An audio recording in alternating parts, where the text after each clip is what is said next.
I am going to demonstrate to you two CAST products, the two we've been hearing about, in the context of a cloud migration and app modernization scenario. The first one is CAST Highlight for performing rapid application analysis. The second one is CAST Imaging for performing automated architecture blueprinting and identifying opportunities for decoupling or developing of microservices and things of that nature. Okay, so let's start with CAST Highlight. What you're looking at right now on the screen is the home screen to CAST Highlight. And the scenario we're going to walk through is a small portfolio of 74 applications.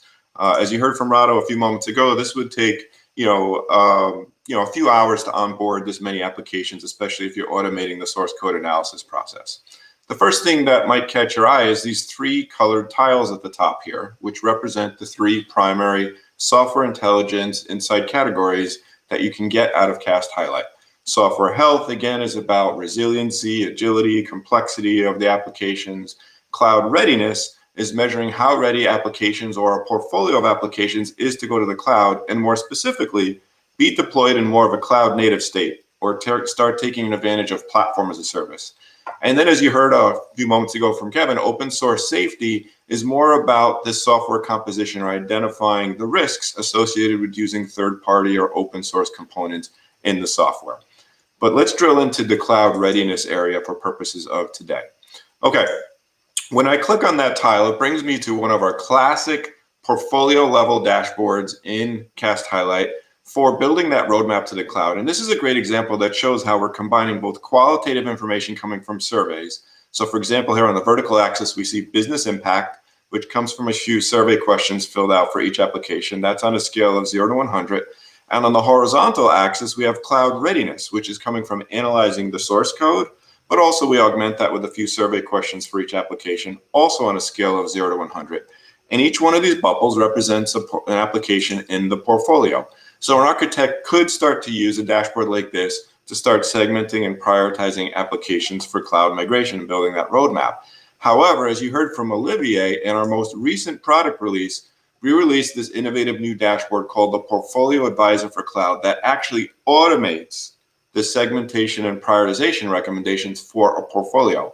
And what this does is takes the entire portfolio and uses not only the business impact and cloud readiness, but also software health, resiliency, things of that nature, the open source risks, and other inputs available in CAST Highlight to recommend the best suited segment for each application of portfolio. For example, whether they're good candidates for a rehost, refactor, re-architect, rebuild, retire.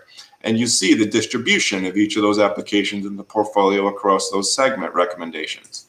I can see the list of all the applications down here. So for example, we know that CAST Highlight isn't always going to recommend the perfect segment 100% of the time. If I'm an architect that's familiar with some of these applications, I might identify one, for example, that instead of rehosting here, I'm going to suggest that we refactor this application so I could change that on the fly in real time, save that, and I'm going to automatically update my portfolio recommendations and move one applications from rehost to refactor. Okay, let's take a closer look at one of these applications in the re-architect category. Now, the reason why CAST Highlight is unique is we're not only looking at things like cloud readiness or issues in the code that would prevent a migration. We're also looking at other software intelligence insights. When I hover over this one bubble here representing this application called Closure, this is a great example. If I were just looking at that cloud ready score of 72, or the number of roadblocks, this looks like a really good refactor candidate because there's a pretty good insights there from a migration perspective. Not a lot of work required. But when I look at the health insights, resiliency, agility, elegance, I see much lower scores there. Those are also on a scale of 0 to 100. What those three scores translate into very quickly is this is an application that's probably prone to production or performance issues. It's written in a very complex manner, and it's very hard or relatively hard to maintain and upgrade it.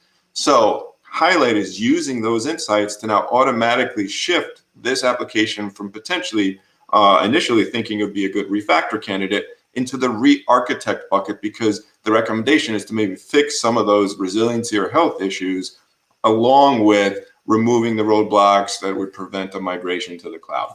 Okay, Let's drill down into one particular application. We'll use one of the apps that are in the refactor segment, for example. There's a good one here called Blue Sky. I'm going to click on that. And that's going to bring me from the portfolio level now down to the application itself. So I'll notice here some of these same insights I was seeing at the portfolio level, but now I'm seeing these for this one specific application. Now we're doing a lot of cool things at the application level here. I'm only going to touch on one of them, but for example, software composition, you saw Kevin drill into that. That's an area that's important to investigate and analyze as part of building that roadmap and planning a migration for an application. But we're going to focus on this Cloud Ready tab here. This application has a Cloud Ready score of 60.1. That's a weighted average between the survey score, and you can see the questions and answers here related to the Cloud Ready survey, and a code scan score, which is based on analyzing the source code. So let's look at that on the code scan screen. What we see here is a list of all the patterns that Cast Highlight is analyzing for in the source code of the application. These are cloud-ready patterns that come in a couple of different types. They could either be what we call blockers, which are issues that are going to prevent or hinder a migration to the cloud. If we find one of those, we reduce the cloud-ready score. If we don't find it, we increase the score.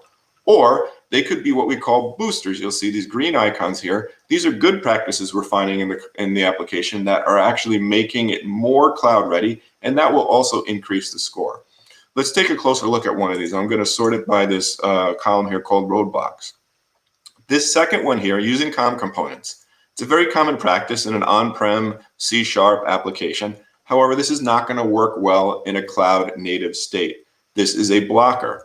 If I come over to the second to last column here called roadblocks, roadblocks is actually the count of the number of individual occurrences of a specific blocker pattern.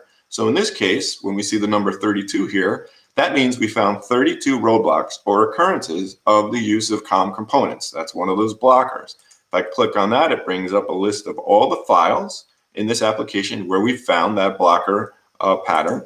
And this last column here gives me an estimate on the effort that's going to be required to remove those 32 occurrences. Now, this is customizable. We have an out-of-the-box effort template that comes with the product, but you can customize it. So to just quickly translate what this is telling me is that in this specific example, it's going to take an estimated 8 days of effort to remove these 32 roadblocks or occurrences of the use of COM components in the code of this application. And if I ever want to learn a little bit more about that, I can click on this question mark. It brings us to a knowledge base where we have a lot more documentation, details, recommendations, and guidance on what to do with that. Finally, back here in Cast Highlight, we also provide recommendations on the specific cloud services that an app could adopt once on the cloud. We do that for Azure and AWS. As you saw from Olivier, IBM Cloud's coming soon. And if you have a container strategy, we also will provide very specific insights on what you need to do to an application, what are the blockers for containerizing an application, and that's also available in the product. Everything you're seeing here can be exported to Excel, PowerPoint. We have APIs for pulling this data into other systems. But now, once I've done that portfolio analysis, build that roadmap, and start to understand the blockers, estimate the effort, let's transition now over to Cast Imaging. Cast Imaging is now where I'm going to drill deeper into a particular application and start to understand opportunities for potentially factoring it or modernizing it using maybe microservices, decoupling functionality from the application and start to modernize it in pieces. Essentially, what Cast Imaging is doing is building a graphical blueprint that I can navigate visually. I can drill up, drill down for all the different levels and layers and components and technologies and databases and everything that is contained within this application. Now, I'm going to actually start navigating this specific application at level 2 to show you an example of how this is used in a modernization context.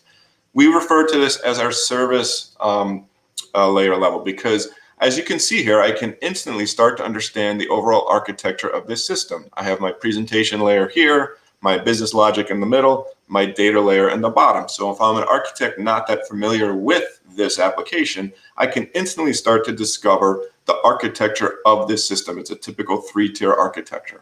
Let me go down a couple levels. I'm going to go to level 4. We typically refer to this as our framework or technology level because, as you can see, I can now start to understand what technologies are involved in this system.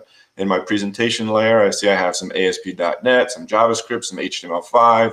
My business logic is made up of some C# and VB.NET.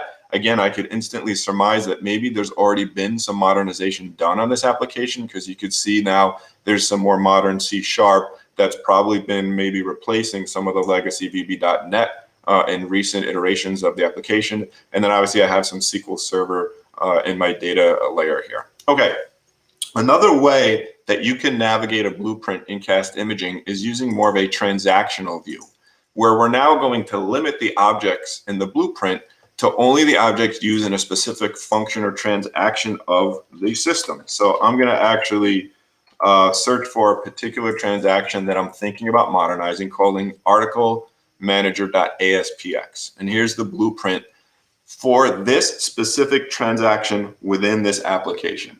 Now at this level, it looks pretty simple. However, CAST imaging allows me to go down to the lowest level that we call objects. Now all of a sudden, I see that this transaction within this application is actually not that simple. But because this is visual and this graphical blueprint, I can instantly start to see some interesting things here. So I see a couple of flows of information within this transaction. So I have one here on the left, another one on the right. Here looks like a good opportunity where maybe I could decouple this portion of the transaction that's more closely connected to each other. These objects are more closely connected, and maybe convert that into a microservice and stand that up on the cloud.